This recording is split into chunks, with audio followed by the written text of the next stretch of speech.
Hello, welcome back to another video.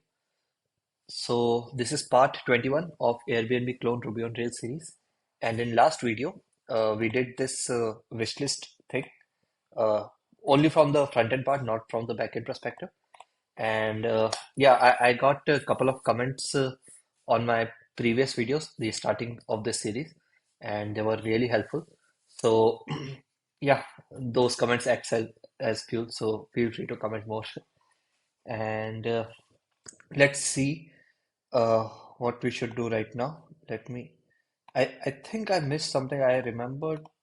Yeah, this is the problem that I noticed, but I completely zoned out and forgot about this. It should not get added if user is not logged in, right? The wish list should not work. Even if it is front end, the back end is not working right now, but even if this is just front end, it should not work. So let me add a couple of things here. Let me go to first Airbnb wish lists. Okay, so I'll add one option here, which is wish lists only if user is signed in. So let's go to, okay, I haven't committed my previous code. Let me commit it first. Get status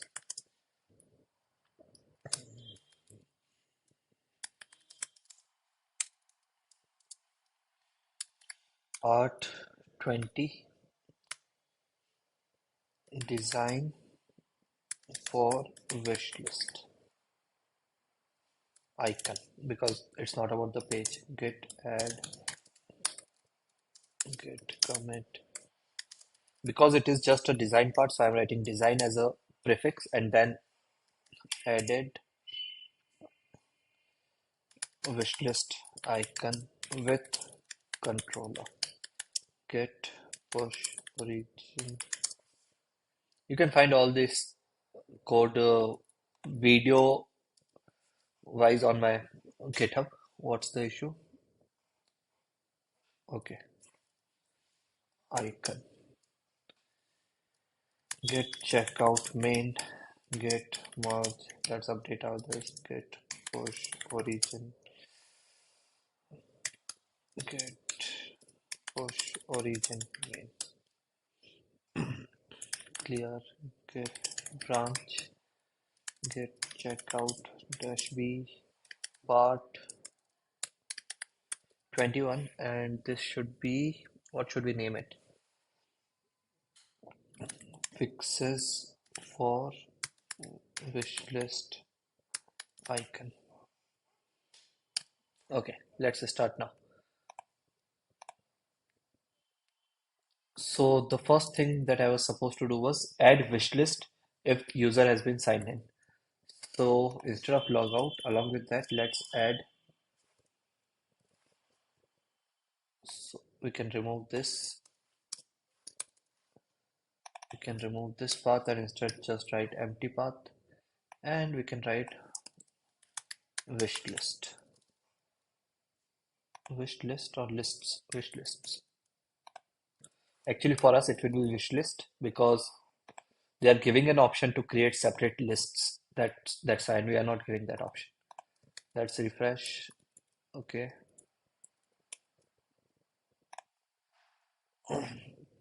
Bin slash dev. Let's refresh. Login. Test1@gmail.com. 12246. Remember me. Login. And wish list is there. Now, along with that, we have to control this, right? At some point, we have to update this notification also. We have to update this part.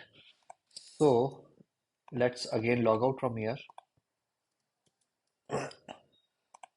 Now, if in our controller, if at this point, whenever user is clicking this, if at this point get status if user is logged in, if logged out, redirect to login page. Okay, so if user is logged out, we will redirect them to login page. Okay, that should be a clear indication that they are missing something. So else continue. So let's go about let's write this. So how can we get the status? So if you remember from device, we have one thing which is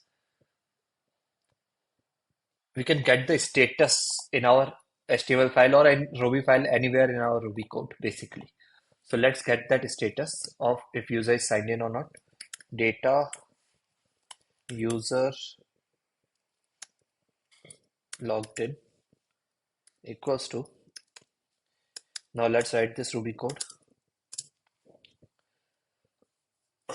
What is the ID user signed in? Yes.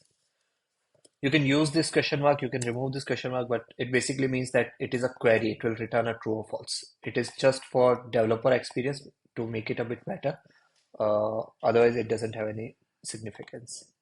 I hope so, because that's what.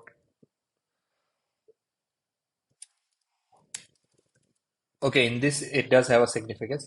They have written it in this way only. So, scratch that. Uh,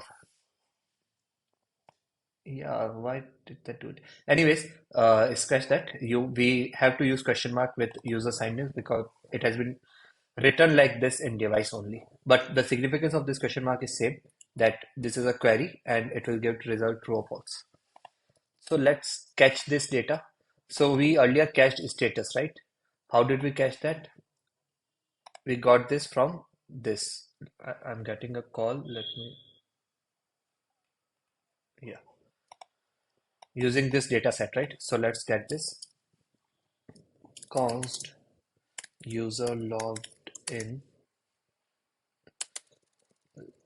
is user logged in is equals to this dot element dot dataset dot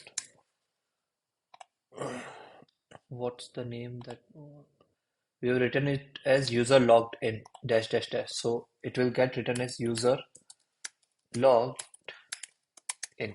Okay, so first character will, let's get rid of, remove this. First character will remain like this user itself, and rest all will get converted to camel case. Okay, so this should return us if is user logged in. This should be a string false, or will it be a, we'll see. Return if user is not logged in, return. Okay, so let's refresh, right click. Let's first confirm if it's a string or not. Let's inspect this. SVG data status user logged in. I think it's a string. Yeah, it's a string.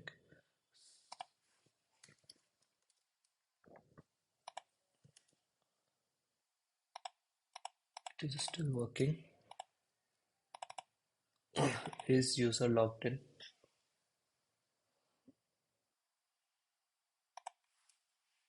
If this is equals to false, then return. Yes, now it's not working, right? So that's what we wanted, but we'll have to redirect this, right? So for redirection, either you can use, we know the URL, so either you can go through that, but but I think a bit better for this MVP project would be to click on this login button. So let's find it's part of header, right? Because in this I want to teach you one more thing, which is dummy classes. So dummy classes are basically okay, let's first create a problem and then let's understand this. Where is our login? This one is login, right? So in this, let's add a ID,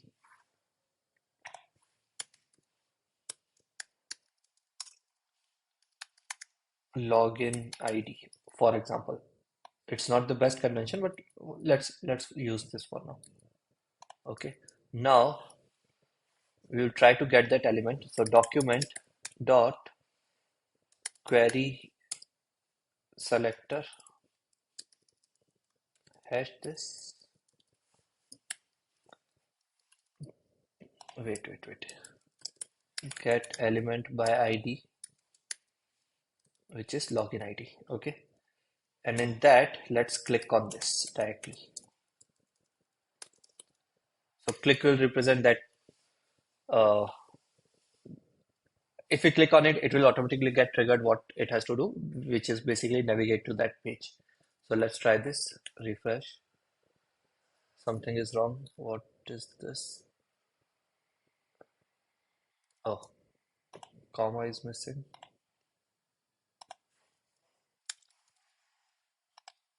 Let's refresh. Close this, and it's working. Sign in. Okay. Should we open it in next page or let's keep it in this page only? So it is working. But here's an issue. We have a separate login button for our mobile view also. And we cannot keep same ID for both the elements, right? So to make it a bit simple, and I normally refrain from giving IDs as much as possible. So what we can do is we can introduce a dummy class. What that class name will be, I start normally with JS so that it represents that I'm using this in JavaScript and it has nothing to do with UI. Okay, so JS login. And the advantage of using a class is that you can use it multiple times. So let's go to our login again, JS login. Now get element by class name, JS login. Let's see. Refresh. Get element by class JS. When you're working on multiple languages at once, it gets confusing. JS login.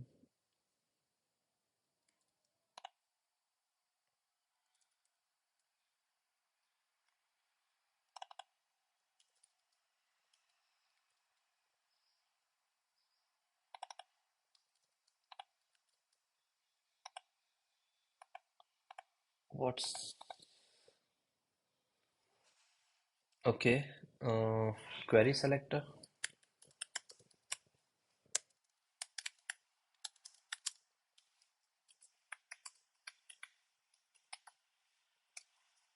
Let's try this.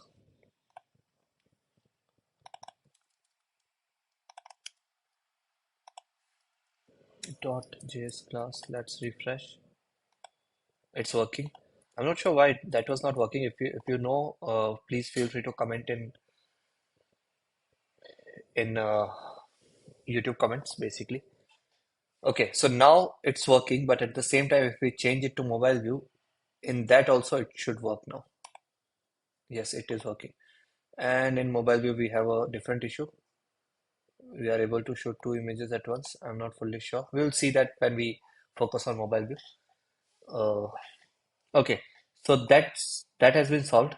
And in wish list, we don't have anything. Let's log in and check if it is working correctly. Test1@gmail.com. 1256. Login. Let's refresh. Yes, it is working correctly. Now it's not redirecting, and wishlist won't go anywhere. Uh, okay, so it has already been 15 minutes almost. So I'll stop this video here, and in next video we'll try to set up the backend for this. And that's it for now. Feel free to comment, reach out to me, and subscribe to this channel. Thank you. Bye bye.